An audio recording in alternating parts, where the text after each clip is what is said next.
لا يؤمنون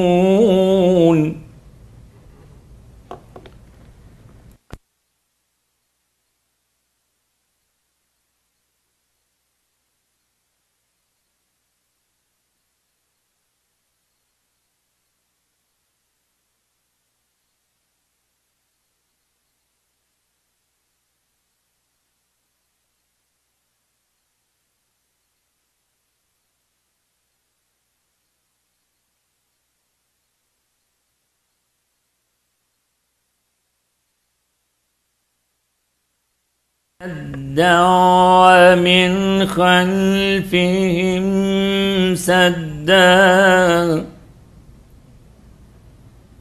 فأغشيناهم فهم لا يبصرون وسواء عليهم أأنذرتهم أم لم تنذرهم لا يؤمنون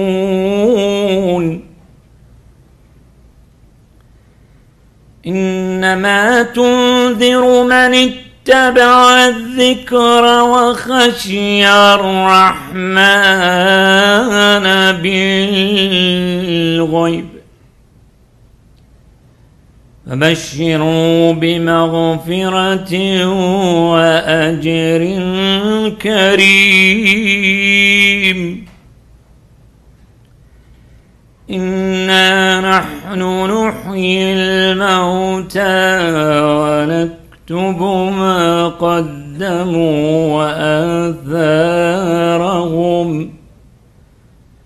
وكل شيء أحصيناه في إمام مبين صدق الله العلي العظيم. الفاتحة مع الصلوات.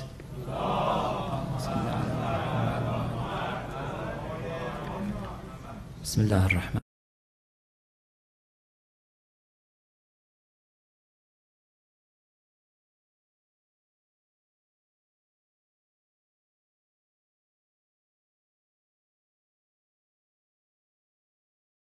and friend, Mr. Mahmoud Doraki, and the Doraki family and all other relatives and friends of this good family. Tonight's our first speaker is going to be Sister Samane. I hope I said it correctly, or Samane, and your last name should be Primji. I said it correctly. So let's welcome her with a loud salawat, please.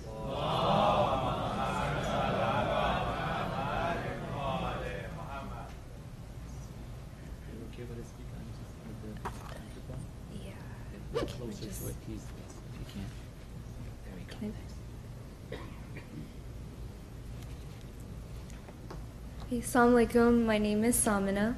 Thank you for allowing me the time to speak here today. When I was approached to speak, I honestly had no idea what I was going to speak on because no one can top Sayyid Mustafa, obviously. But then when I realized the date, I realized that it was right after the death of Imam Ali and the Nights of Qadr. And it being Father's Day today, I realized that this date was chosen for me. In light of it being Father's Day, I thought I would share a few words on something that is very close to my heart. Most of the fathers in this room are first or second generation citizens who have sacrificed so much to create a happier, prosperous, and secure lifestyle for their families. This speech is dedicated to all the fathers out there who work tirelessly to ensure their family's safety and pride. Risalatul Hukuk, otherwise known as the Treaty of Rights, written by Imam Zainul Abidin, takes you into the depths of the rights of humanity. To put this document into perspective, it can be seen as something similar to a UN human rights document or treaty. There are 51 rights that are discussed in this document, and the aim was to reform society. Right number 21 in Risalatul Hukuk is the right of the father. In Risalatul Hukuk, it states that he is your root and you are his branch, and were it not for him, you would not be. Whenever you see something in you that impresses you, know that your father is the root of that blessing, and thank Allah and perform great praise toward Allah. This statement in itself has multiple meanings and theories, and when I was researching, I came across a variety of theories and arguments. When the Imam states, "He is your root and you are his branch, and were it not for him, you would not be," it sounds simple. You wouldn't be alive without your dad. However, this line has a much more deeper and thought-provoking message. You, as a human being, need to know exactly who your father is in this world.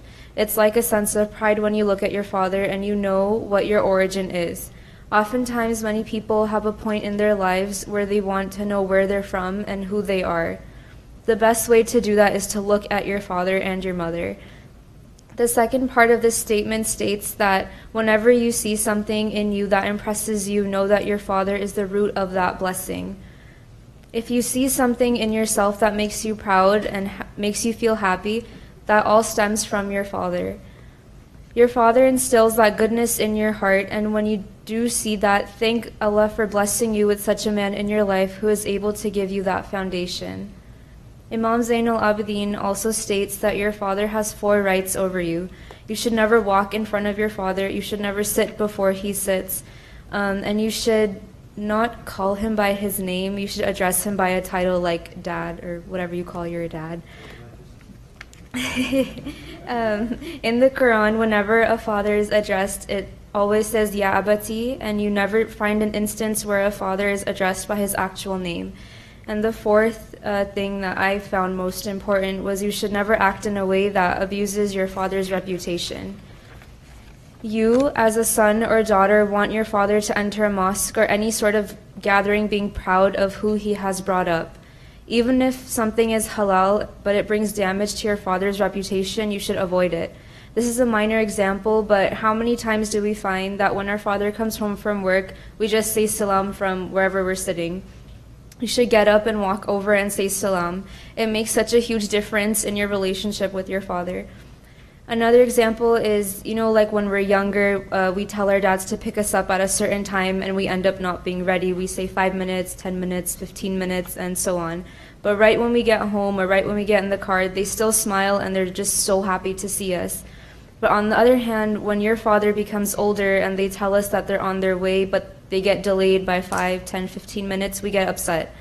When we were younger, your father treated you with so much love, compassion, and respect and patience. So why is it that when our fathers get older, we can't treat them the same way? Just look at the relationship between Imam Ali and Sayyidah Zainab. Look at the relationship between Prophet Muhammad and Sayyidah Fatima. Look at the relationship between Imam Hussein and Hazrat Ali Akbar. All of these relationships are timeless and exceptional examples of how we can only strive to be with our fathers. My grandpa, an immigrant from India, has worked every day. Until today, I don't think there has ever been a day where I haven't seen him working. My grandpa has done so much for so many communities and has helped so many families in their time of need. However, he always still somehow manages to find a way to tease all of the grandkids, and he always tells us stories about when he came to America to create a better life for his family. My paternal grandpa, although I never met him, I know he was a great man. I have heard so many stories about him and how much he did for others. When he passed away, so many people came out with their stories of what he had done for them. He was known for having such a big and generous heart. This is also a quality that is strongly reflected in my dad. My dad, an immigrant from Pakistan, has worked every single day to make sure that my brothers and I have a better future tomorrow. There would be days where he would come home after I'd already gone to sleep, and mornings where he would have to go to work before I would even wake up. There would be days where he would come home so late, but he would still wake up early every morning to drop me to school. The way I see my dad take care of not only my family but my grandparents as well is something that I've always admired and respected about my dad. My dad is the most loving and compassionate man that I know, and everything I do I owe to him. My father has instilled the love and respect for humanity in my heart, and he has always told me that no matter what situation I am in, and no matter how hard life can get, to always keep my heart big. The Ahlul Bayt have felt so strongly about these rights because they never want you to become arrogant over your achievements. It's easy to just take all the credit in the world for yourself and think that you've worked so hard to come the long way that you have. Don't get me wrong, I'm sure you have, but you don't know how much your father used to sweat in the day so that you can become what you are. Please recite a loud salawat for all the fathers in this room. Thank you.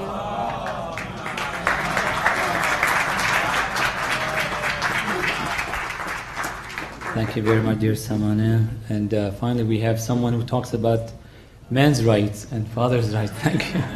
It's always women's rights and mother's rights, but alhamdulillah, I'm just kidding. But at least it's good to hear about, some fathers. You mentioned about the driving and giving rights. Yeah, we are pretty much, all the men here are taxi drivers for their children.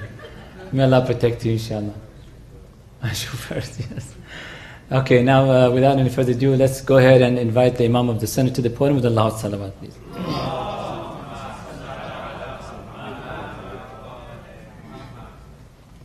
Thank you, Samana. Thank you. Good job. Assalamu alaikum wa rahmatullahi wa barakatuh.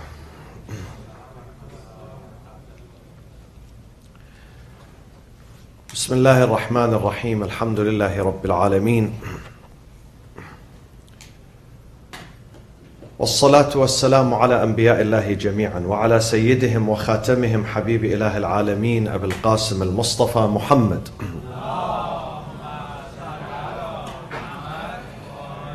وعلى أهل بيته الطيبين الطاهرين المعصومين وعلى الصفوة من أصحابه الأخيار المنتجبين ومن تبعهم بإحسان وإيمان إلى يوم الدين. أعوذ بالله من الشيطان الرجيم. بسم الله الرحمن الرحيم. وقضى ربك ألا تعبدوا إلا إياه وبالوالدين إحسانا إما يبلغن عندك الكبر أحدهما أو كلاهما فلا تقل لهما أف ولا تنهرهما وقل لهما قولا كريما واخفض لهما جناح الذل من الرحمة وقل رب ارحمهما كما ربياني صغيرا. صدق الله العلي العظيم. Congratulations to all fathers and grandfathers on this day, the day where we celebrate fatherhood, Father's Day. And fatherhood is a blessing and a gift. It's a gift from God. It's a blessing. It's a privilege to be a father. At the same time, it's an important responsibility too. It's a commitment.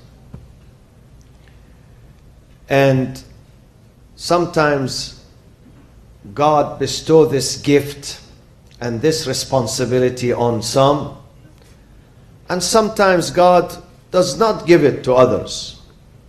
And this is what He says in Surah Ash-Shura, chapter 42.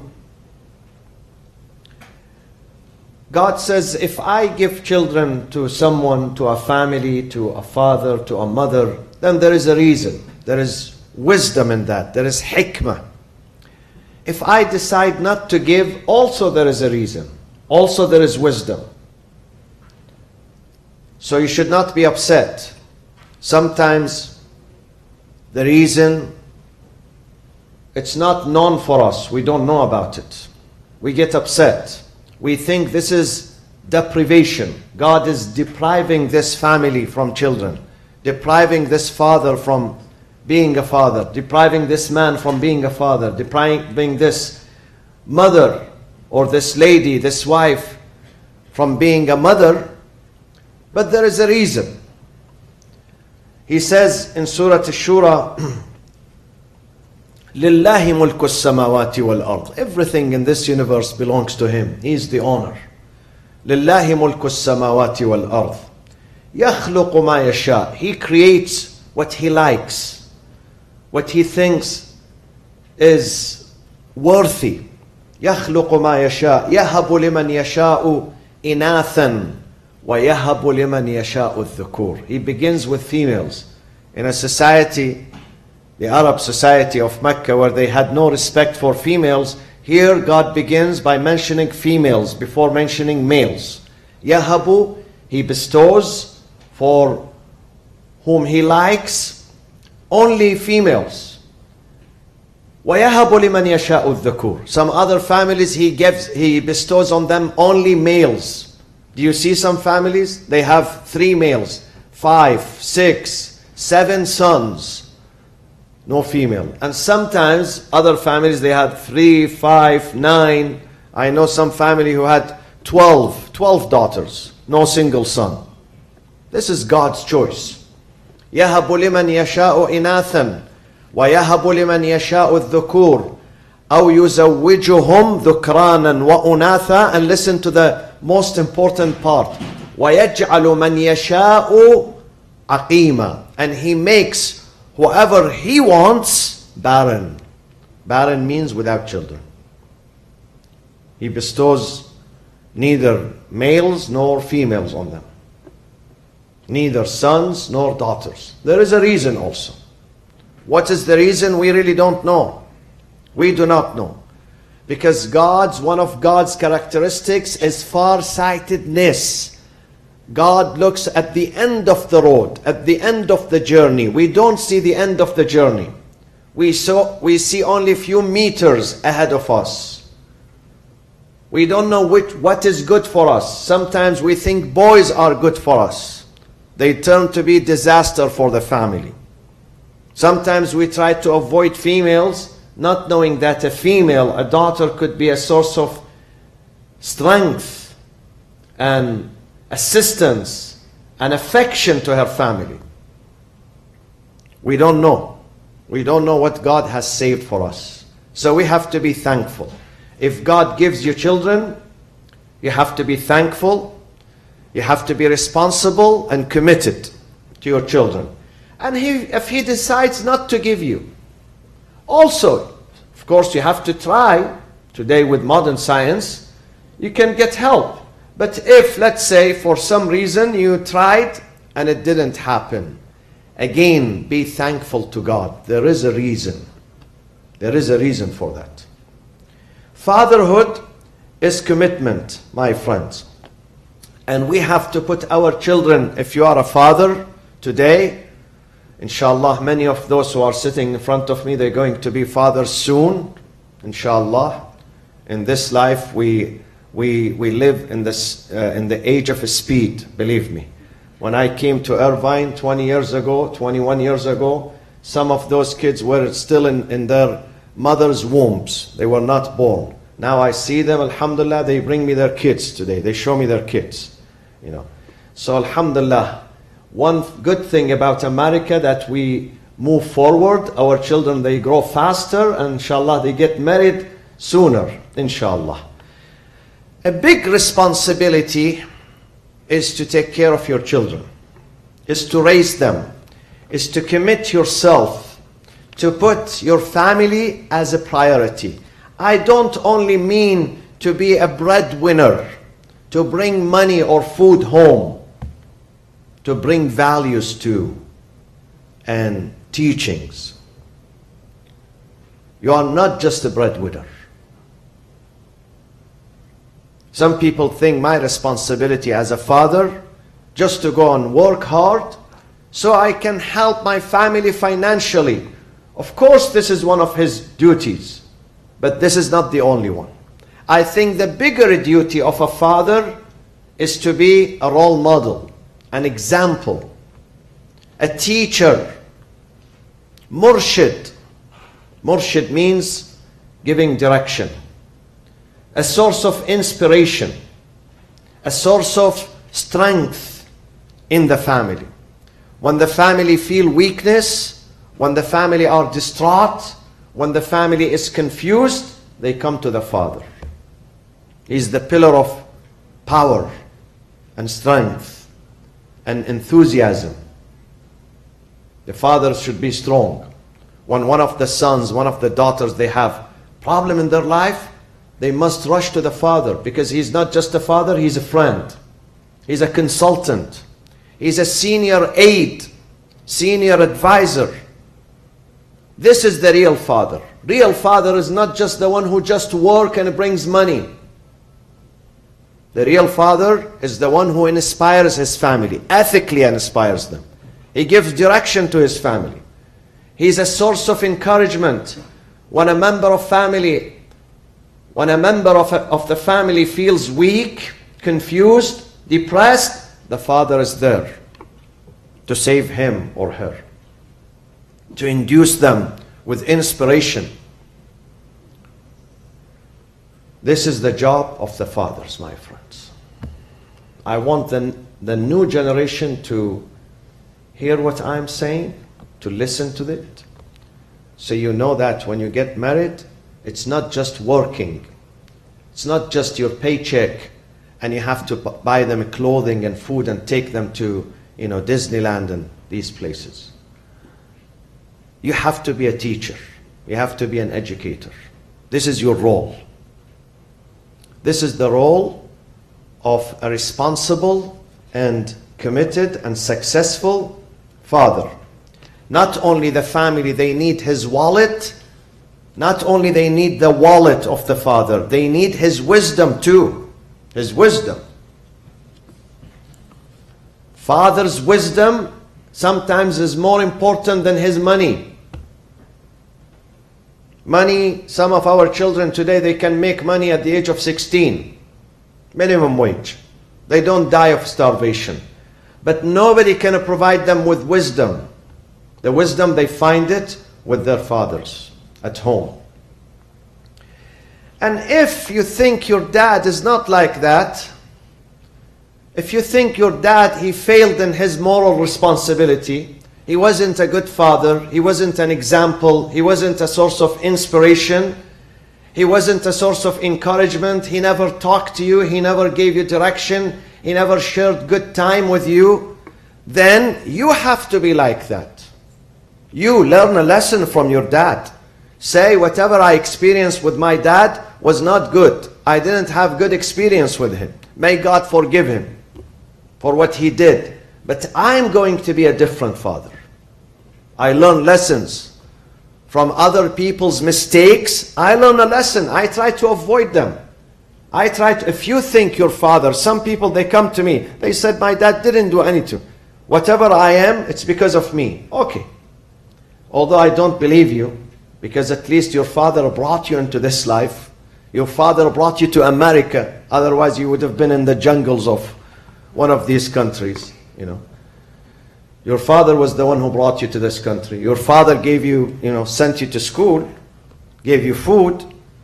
Although we tend to deny and forget the blessings and the favors of our parents, but suppose your father didn't do anything, and your father was mistaken, and your father failed you here and there. You should not do these mistakes and repeat them with your children tomorrow. Try to learn. Try to learn from the deficiencies of your parents, so-called deficiencies. Now, what is the right of the father? Sister Samana read a passage from Risalatul Huquq, the Treatise of Rights, one of the most magnificent, one of the most powerful source of inspiration. رسالة الحقوق للإمام علي بن الحسين زين العابدين عليه الصلاة والسلام. 50 rights. He puts 50 rights in this thesis, and one of them is أما حق أبوك عليك. The right of your father is such and such and such. And it is mentioned only in the Quran. How do we respect our fathers? It's mentioned here, chapter 17, Surah Al-Isra. وَقَضَى رَبُّكَ. God uses a beautiful term. God says, I have decreed, your Lord has decreed. Qadha, meaning more than recommendation. It's not just recommendation, it's an obligation. Sometimes God says, I'd love for you to do this and that. Recommendation. But sometimes, وَقَضَى, It's a must. You must do this. That's the only way of success. وَقَضَى رَبُّكَ Ali. وَقَضَى رَبُّكَ. What did he decree? وَقَضَى رَبُّكَ أَلَّا تَعْبُدُوا إِلَّا إِيَّهُ. That you worship none but him, and immediately he turned from him to your parents, to your father and your mother.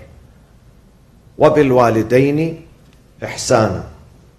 Be virtuous to parent, to your parents. إِحْسَانًا, virtuous. وَبِالْوَالِدَيْنِ إِحْسَانًا. And then he tells you how to respect them. Look at these beautiful steps, because sometimes we get confused. What is respect? Respect is a broad term. What is it? Send them money, this is respect.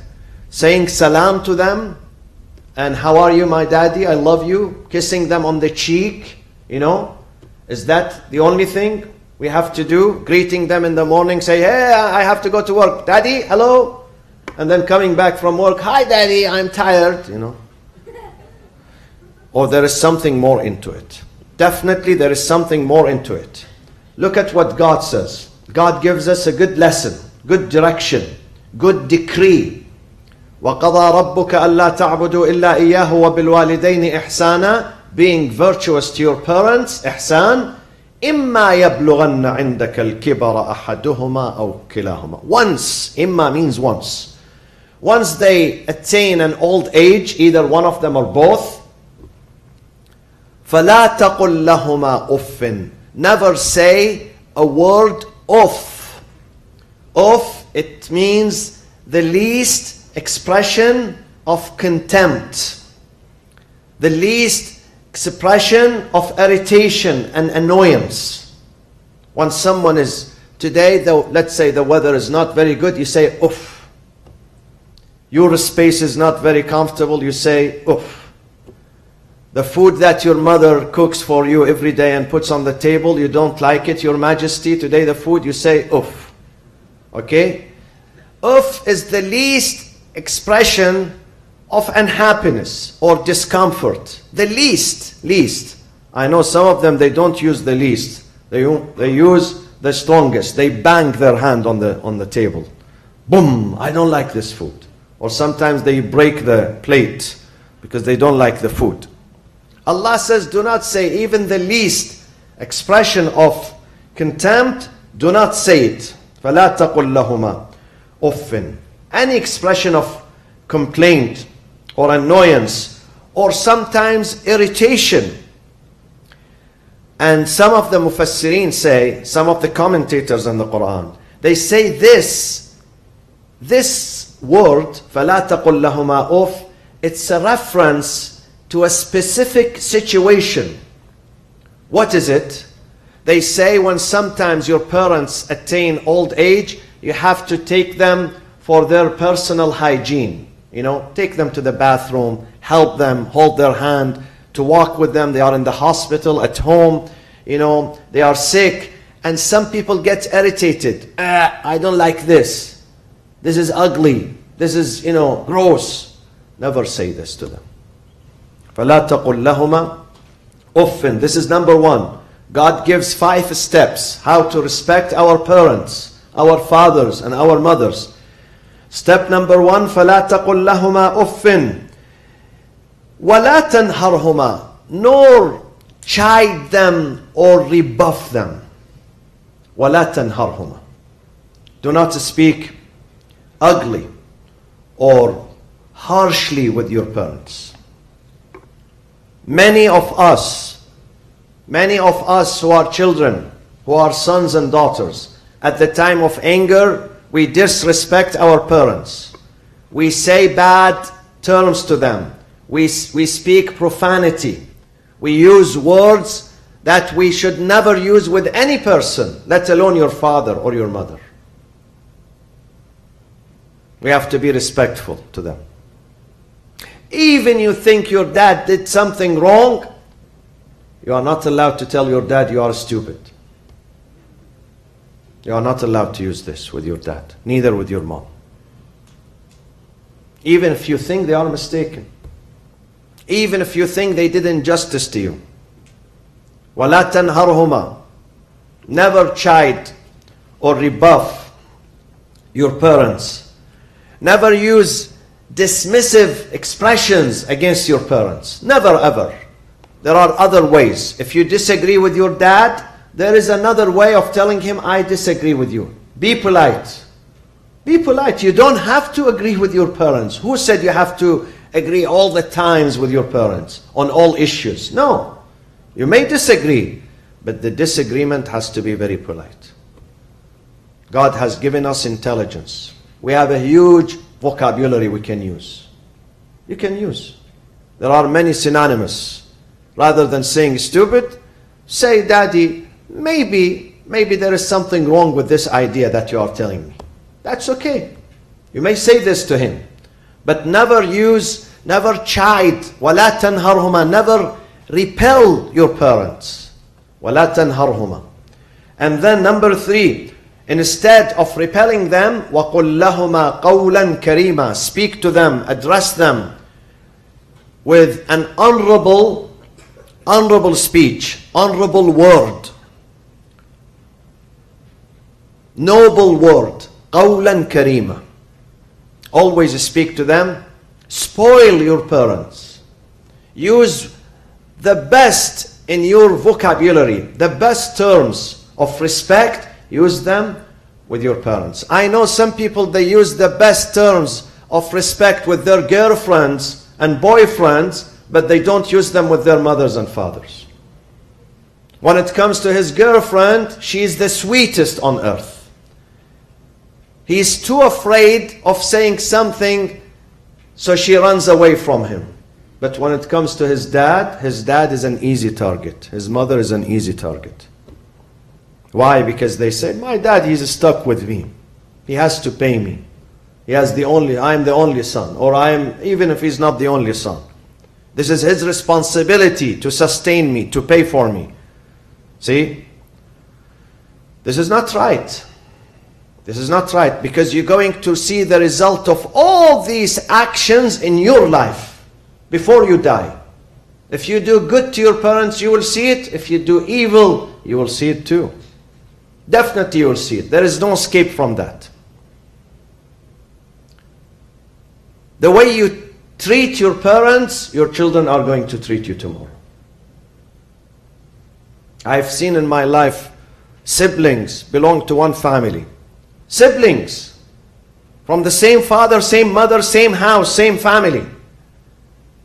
One of them is dutiful to his parents, the other is undutiful or less caring. I would not say undutiful, but less caring. And I've seen the result of both in their life. Someone who is more caring, more compassionate, more affectionate with his parents, I see the success in his life. And I see the failure in the other one's life. You will see it, definitely. Be careful of how you treat your parents, how you speak to them. وَقُلْ لَهُمَا قَوْلًا كَرِيمًا. Always speak to them in good terms. Always respect them, even if we disagree with them. I know when we love them, when they give us money, definitely you say, Daddy, I love you. But not only when they give you money. Suppose they don't have money. That's it, he's not a father anymore. She's not a mother anymore. How about when they raised you when you were a baby and you knew nothing about this world? You knew nothing. And they changed your diaper, they took care of you, they fed you, they put their life in jeopardy because of you. Because of you and your happiness and your comfort. Be dutiful to your parents. وَقُلْ لَهُمَا قَوْلًا كَرِيمًا. And then number 4, وَاخْفِضْ لَهُمَا جَنَاحَ الذُّلِّ مِنَ الرَّحْمَةِ. Look at this beautiful expression. Beautiful proverb and parable. Lower for them out of a humility. Lower for them the wings of a humility out of mercy. وَاخْفِضْ لَهُمَا جَنَاحَ الذُّلِّ. Meaning, you have to be very humble before your parents. Very humble before your mother, before your father. I know some kids, they treat their mothers like slaves. Believe me, the way a master, an owner, treats his or her slaves. The way they talk to them, the way they give them orders. You must do this for me. Or if they come home and that thing is not ready, they go mad and they start insulting and cursing their parents. You are not going to be a good mother if you do this with your mother. You are not going to be a good father if you treat your parents in this miserable way. Believe me, you fail. You lose your family. You lose your future. You lose your happiness. Even if you are rich, even if you think that you don't need your parents, you are rich. This is wrong. You need to respect them. وَاخْفِضْ لَهُمَا جَنَاحَ الذُّلِّ مِنَ الرَّحْمَةِ. Lower for them the wings of humility. Humility. Dhul. See? God says, I don't want you to disrespect yourself. I don't want any person to humiliate himself or herself except before their parents. The only people that you must humiliate yourself before them, your parents, your father and your mother. Don't do that before any person. Don't do that to your girlfriend. Don't do that to your boyfriend, to your husband, to your wife. Never humiliate yourself before your partner, before your friend, before your boss. But your mother, your father, they deserve it. They deserve it. And that has nothing to do with religion. Sometimes a person is religious, but he's disrespectful to his parents. He loses all his credits. He's not religious. This is what God says. God says, if you do the work of all the prophets, all the virtuous acts, you perform them, and you come to me on the day of judgment, you are disrespectful to your parents, you lose all your credits. You have no credits with me. Don't tell me that I spend the nights of Ramadan in adoration and worship and I have a credit with God. If you don't respect your parents, you have no credits. You have no credits. And if someone is a disbeliever in God, he doesn't believe in God, but he or she is dutiful to his parents, God will bring him success. God will still bring him success. Because this has nothing to do with being religious or irreligious, disreligious. Has nothing to do with that. It has to do with parents having rights upon you. Why? Because they brought you into this life. They took care of you.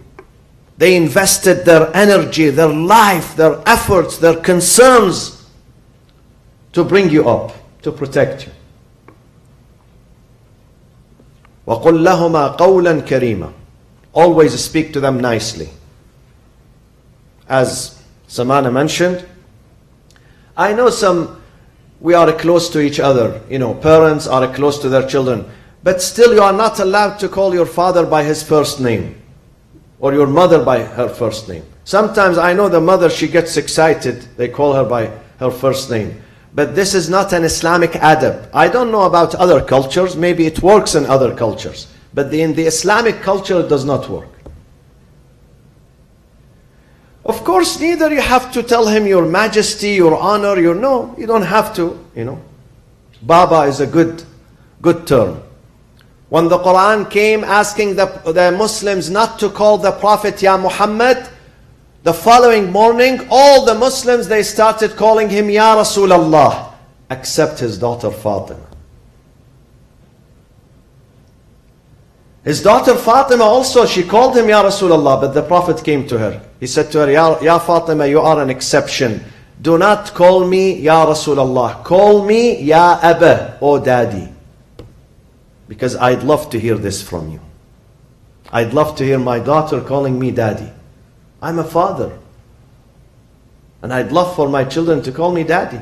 So all the Muslims, including Imam Ali alayhi salam, they had to address the Prophet, Ya Rasulallah. One exception that was Fatima to Zahra, she would call him Ya Abba. The Prophet said, Ahabbu li qalbi. I really enjoy when I hear it from your mouth. You call me Daddy. We have to respect when we address them. We must respect them. Address them in good term. One of the Islamic adab is when your father comes into the room, you stand for him. You stand. But what we do today, we watch television. We are busy with television, with the games. The father comes 50 times and goes out, and we never pay attention to it. And the mother has to bring us the food like a servant. She puts the breakfast in front of us, the lunch, dinner, drinks, this. She cleans after us, you know. She comes into our room. The room is a mess, and we have a servant in the house. The servant, her name is mother. We treat them like servants. This is not good. This type of Islam is invalid. This type of Islam is barbaric. It's not civilized. It's more important to bring your dad a cup of water than doing 2 rak'ah of salat. Do you know? If your dad, you know he's thirsty, you bring him some water, it is more rewarding and it has more thawab than standing and doing salat or reciting Quran. This is what religion tells us and teaches us. وَقُلْ لَهُمَا قَوْلًا كَرِيمًا وَاخْفِضْ لَهُمَا جَنَاحَ الذُّلِّ مِنَ الرَّحْمَةِ. Out of affection and humility, lower for them the wings of humility out of mercy. And then, last thing, وَقُلْ رَبِّ ارْحَمْهُمَا كَمَا رَبَّيَانِ صَغِيرًا. Always pray for your parents. Why? When we pray for someone, it means we love that person. Especially when you pray privately, in tahajjud, salatul layl, and when that person is not there, but you remember him or her, it means you love them. And the first people that you must love are your parents. So you have to pray for them during their lifetime and after their departure. Always. وَقُلْ رَبِّ ارْحَمْهُمَا. Say, my Lord, bestow mercy on them, كَمَا رَبَّيَانِي صَغِيرًا. As they bestowed their mercy on me when I was a child. They raised me. They had love for me. They had care for me. وَقُلْ رَبِّ ارْحَمْهُمَا كَمَا رَبَّيَانِي صَغِيرًا. There is a hadith of the Prophet. I must mention this hadith before I conclude. The Prophet ﷺ says, يُقَالُ لِلْعَاقِ. It would be said by God to someone who's disrespectful to his parents. Aq is the opposite of bar. Barrul walidain, uququl walidain. Barrul walidain is to be virtuous and kind and dutiful. Uququl walidain is when you are undutiful, disrespectful.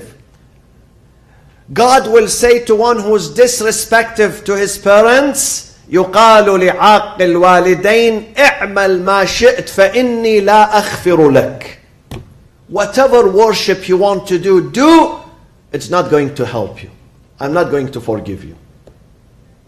God who's very forgiving, God who's very merciful, He says to the person who's vicious with his parents, disrespectful, He says to him, I'm not going to forgive you. Whatever you do of prayers, unless you go to your mother and to your dad and tell them, I'm sorry, and you change your behavior. You behave. In the front of your parents, you behave. You respect them. This is the key for success. If you go to the college teaches you key for success is money, is education, money. That's it. But when you come to the masjid says education plus akhlaq, plus manners, plus being dutiful to your parents and to your family members. اللهم اغفر للمؤمنين والمؤمنات والمسلمين والمسلمات الأحياء منهم والأموات تابع اللهم بيننا وبينهم بالخيرات اللهم من على مرضانا بالشفاء والعافية وعجل في فرج سيدنا ومولانا صاحب العصر والزمان وإلى أرواح المؤمنين والمؤمنات ثواب الفاتحة مع الصلاة على محمد وآل محمد.